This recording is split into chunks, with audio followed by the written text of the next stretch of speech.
Hello, this is Charles from Redo Global. We are so pleased to have an interview with Mr. Dipendra for you guys to understand more about the Nepalese life in Hong Kong. Namaste.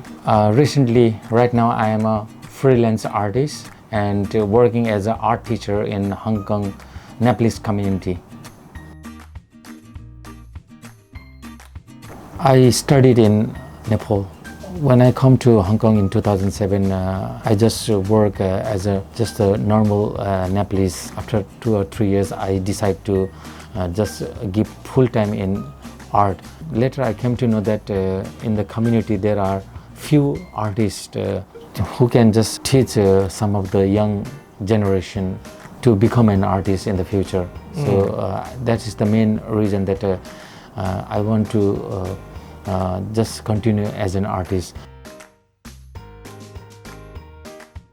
When we talk about the exhibition like Art Basel, every year there used to be a great exhibition in Hong Kong Convention and Exhibition Center. I used to participate there, or I used to go there with my family or sometimes with my friends to have the more communication with more knowledge about art.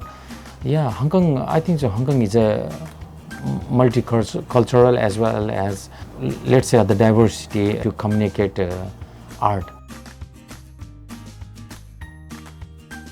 The main reason is the culture difference. When I come to Hong Kong, for me, I think so. I need to study the background of Hong Kong. I find two cultures sometimes similar.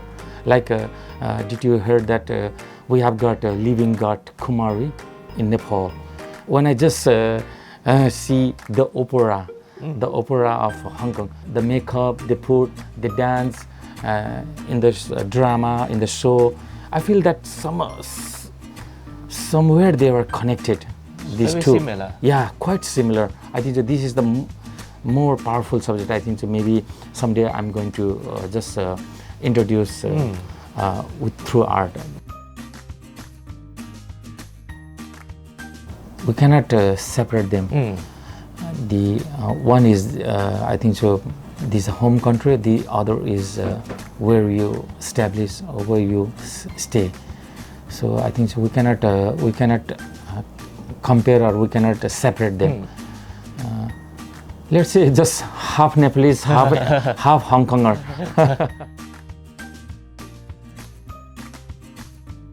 But this is very famous in Hong Kong. Every year we go to Taimosan celebrating this culture. This is particular, we call it Sakela dance. I think this is the culture that we celebrate in the name of God.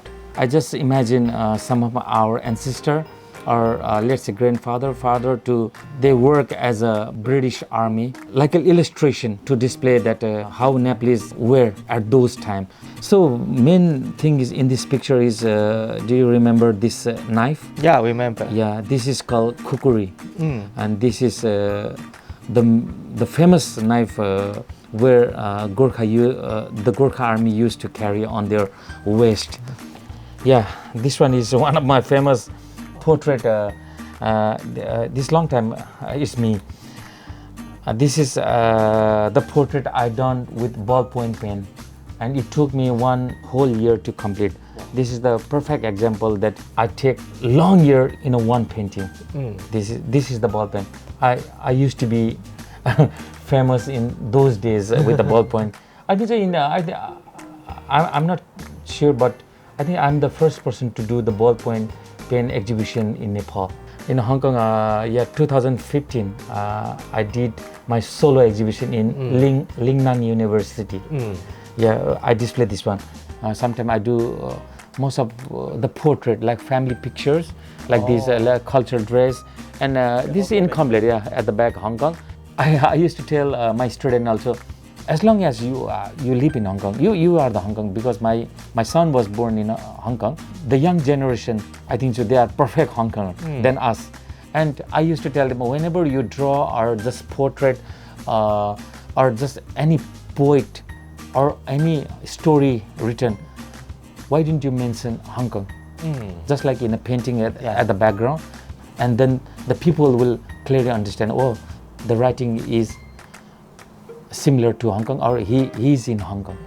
Okay, or even the art also, when you just display the background here, you feel that there are so many connected subject. Sometimes I do the caricature also, like caricature, because I told you that from 2009 to 10 I get the license, Star Fury. I work got the experience 1 whole year doing a portrait with tourists. I've got my friend at Mr. Chan, so many, but I think so now they are in their places. There is no caricature life in culture center. The government stopped.